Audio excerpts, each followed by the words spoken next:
Wala ng buhay ng matagpuan sa dalampasigan ng Dagupan, Pangasinan ng isang batang nawawala sa bayan ng Asinggan. Hubot-hubad at nakasilid pa sa garbage bag ang labi. Nakatutok si Sendy Salvacio ng GMA Regional TV.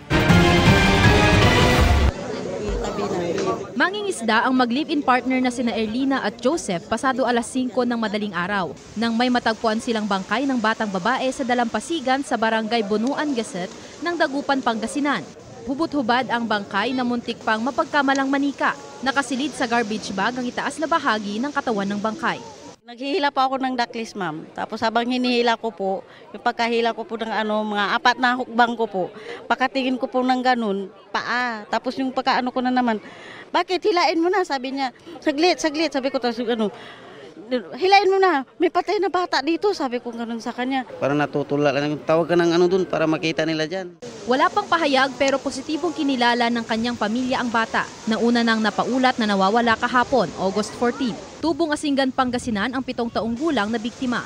Sa post ng kanyang ina online, hindi sila titigil hanggang hindi nakakamit ang hustisya. Sa post ng isa niyang kaanak, inilarawan bilang matalino at mapagmahal na anak si Aleria Gabriel o kung tawagin nila ay Portia. Nagkikipag-ugnayan na ang pamilya sa mga otoridad upang makamit ang hustisya para sa kanilang munting anghel. Nag-conduct po ng initial examination yung SOCO, yung medical legal officer natin. Nakita nila na may tatlo pong gilid yung leg po ng bata. Na itong bata po pala is ito yung nawawalang bata dun sa Asinggan kagabi. Ayon sa pulisya, posibleng kakilala ng bata ang sospek. Sinasabi na yung bata is may isang sasakyan na pumunta po dun sa bahay nila. Then buwaba yung driver, kinuha yung bata, pinasakay dun sa harapan. Then umikot ulit, nag-drive, then umalis na.